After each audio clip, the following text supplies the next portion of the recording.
Arte y cultura en busca del reconocimiento, la representación de la mujer como medio de transmisión femenino a lo largo de la historia, por Beatriz Garrido Ramos.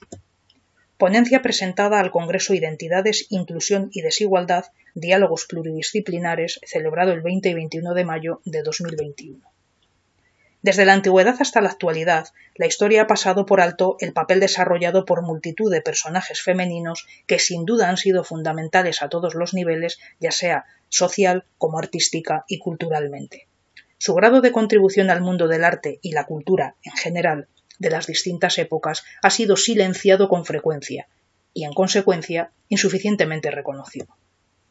Por ello, se torna imprescindible rememorar y reivindicar como corresponde el papel femenino. Pero ¿cómo podríamos realizar esta labor? Pues mediante su aportación y representación a lo largo de la historia, tanto en su función como productora, es decir, como artista,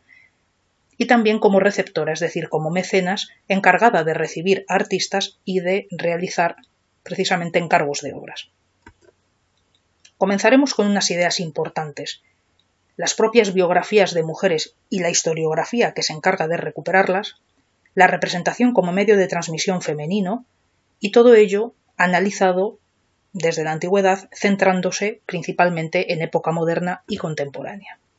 Como decimos, la representación de la mujer en la antigüedad y en la Edad Media tiene unos valores y unas características concretos. Ya en Egipto, en el caso de la religión, se encuentran escenas alusivas a deidades tanto masculinas como femeninas, pero también es cierto que con frecuencia la mujer era representada como concubina, sirviente o como mera acompañante.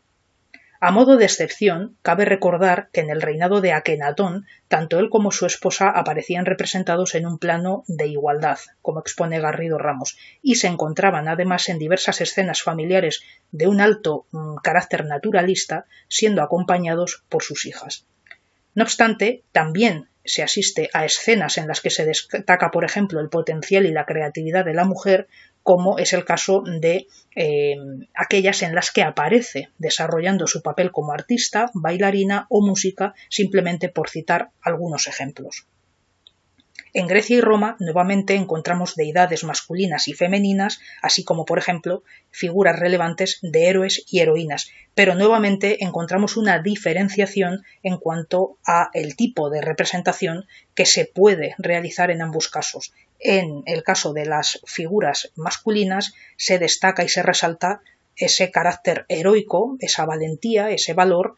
y en el caso de la mujer es frecuente encontrar escenas en las que se producen raptos, abusos o agresiones de distinto tipo hacia su persona. En la Edad Media igualmente encontramos una fuerte representación de la mujer y en el caso de la religión, por ejemplo, escenas bíblicas tanto del Antiguo como del Nuevo Testamento, en el que, como es lógico, aparece representada la Virgen María acompañada habitualmente del niño, y también asistimos a cierta estigmatización de algunos personajes tan conocidos como el de la propia María Magdalena. Y es que, como refiere Begiristain, desde Plinio, las mujeres ocupan el apartado de artistas menores. Aquí podemos encontrar un fragmento de escena con músicas y bailarinas a las que nos hemos referido previamente en la época de Egipto, perteneciente a la tumba de Nebamun en Tebas. Se puede observar en este caso el mosaico tardoantiguo perteneciente a la villa romana de Carranque, en Toledo, que representa una escena, en este caso el rapto de Amimone, y perteneciente al mosaico de las metamorfosis. En ella se puede ver a Neptuno metamorfoseado en caballo para conseguir a la ninfa Amimone, que era hija del rey de la isla de Argos. En cuanto al tipo de tratamiento que se le ha dado al cuerpo humano, hay que destacar componentes como la belleza, la sexualidad y un sinfín de estereotipos que se han generado al respecto y que han quedado patentes hasta el punto de que algunos han perdurado a lo largo del tiempo. Y es que durante la antigüedad el tratamiento de los desnudos masculinos y femeninos tienen ya características diferenciadoras, como apunta Begiristain. Tales diferencias residen en la imposición de un naturalismo en la visión del cuerpo que hace a los artistas, siempre hombres, volverse hacia aquello que más se les parece, es decir, hacia ellos mismos. La religión deja, por tanto, más adelante de ser centro de producción y por tanto las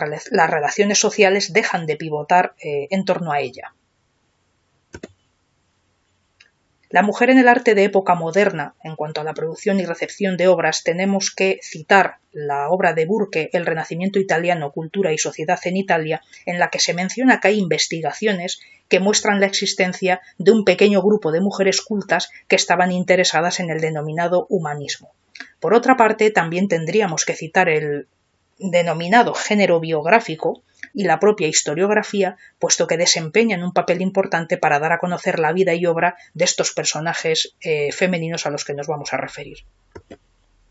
Algunas ideas importantes en época moderna son las propias artistas que desarrollan ese arte que se encuentra en circulación, la producción y el encargo de las obras de arte para el coleccionismo, así como la labor de mecenazgo, como decimos, todo ello referente al arte de época moderna. Y también en la época del Renacimiento tenemos que destacar que se produce un cambio en cuanto al rol, es decir, la función del artista, puesto que desde época renacentista se empieza a gestar un fuerte cambio de paradigma, puesto que se pasa de una pertenencia gremial, algo típico de época medieval, a valorarse el verdadero trabajo que se realiza por parte de los artistas y que finalizará con el paso de los siglos y desembocará en lo que se conoce pues, como las academias de bellas artes que aglutinarán a todos estos artistas. En cuanto al concepto de mecenas, lo que viene siendo su definición, tenemos que entender a una persona que por contar con los recursos económicos suficientes toma bajo su protección a un artista, un científico o una científica, y que el mecenazgo, por tanto, en palabras de Garrido Ramos, sería el establecimiento de dicho lazo entre ambas personas. Pero, según apunta el autor Roger Kroon, la solución al problema de la falta de visibilidad del patronazgo femenino estaría en el uso del término que él denomina matronazgo.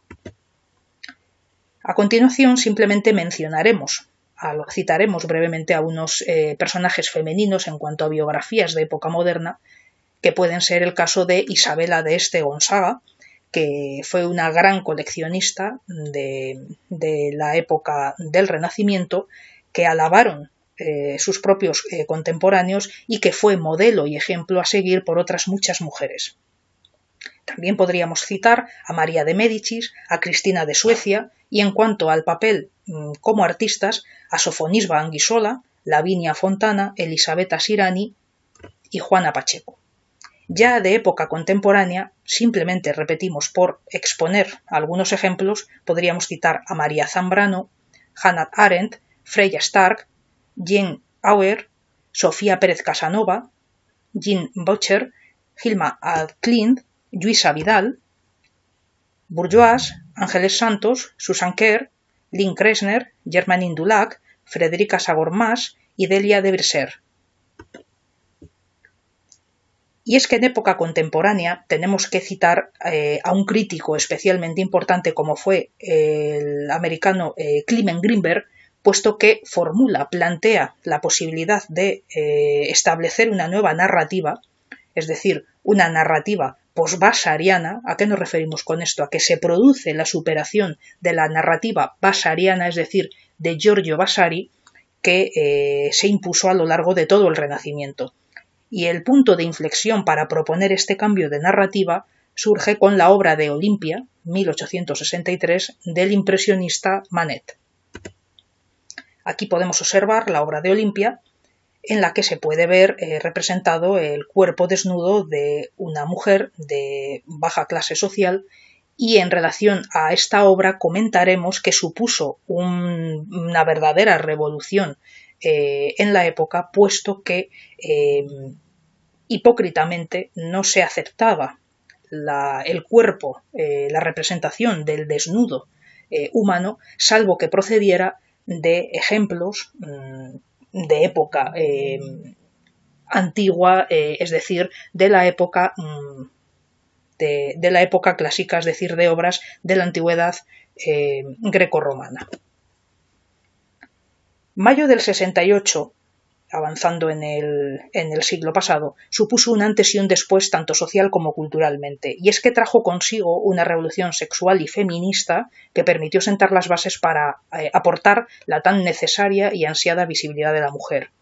Surge, a este respecto, una nueva generación de artistas muy combativas y muy bien nutridas en la teoría del feminismo, como apuntan Aznar y Martínez. Algunos ejemplos de esta época contemporánea, como decimos, pasan por las obras de Yoko Ono, Bally Sport, Ana Mendieta, Carolee Schneemann y Betty Shan, por poner algunos ejemplos. Aquí asistimos a la performance de Yoko Ono, en concreto en Nueva York, en la que se puede ver cómo las personas que acudían al salón en el que ella se encontraba podían cortar jirones de la vestimenta que ella portaba en ese momento, y el resultado fue que prácticamente se quedó desnuda. En cuanto a las conclusiones, la imagen es un medio de construcción de identidad y por ese motivo la pintura en sí misma ha sido el principal vehículo de transmisión. En época moderna el arte fue un signo de distinción y diferenciación social y cultural, y en el caso de la mujer más si cabe. Como decimos, la pintura desempeñó en esa época moderna un importante papel. Buen ejemplo de ello fueron las artistas, así como las mecenas, mujeres en ambos casos que, independientemente del estatus social al que pertenecieran, poseían un elevado gusto por el arte y la cultura de su época. Hemos recordado algunas figuras femeninas importantes que sentaron las bases y fueron modelos para otras muchas mujeres posteriormente. Hay que decir que la historiografía desempeña un importante papel al respecto, como sucede, por ejemplo, en el caso de Isabela d'Este, cuya biografía ha sido especialmente reconocida y trabajada en los últimos años precisamente por la gran labor historiográfica que se ha realizado al respecto de las numerosas cartas de correspondencia que se han podido estudiar. Cuando entraron en escena las vanguardias y se asistió a la superación de la narrativa vasariana, se asiste, por tanto, a otros planteamientos en los que la pintura ya deja de ser el arte por excelencia y pasa a ser un medio más con el cual poder expresarse. La entrada en el panorama artístico de nuevas prácticas, como por ejemplo la performance, el happening, las acciones, las instalaciones y el arte feminista, por poner un ejemplo, van a aportar una aproximación diferente al arte y, por tanto, una nueva mirada de la obra que se va a reproducir ante los ojos del espectador. Y, por tanto, cambiará la percepción y la forma de entender este arte con estas nuevas prácticas artísticas que se van a desarrollar. Gracias por su atención.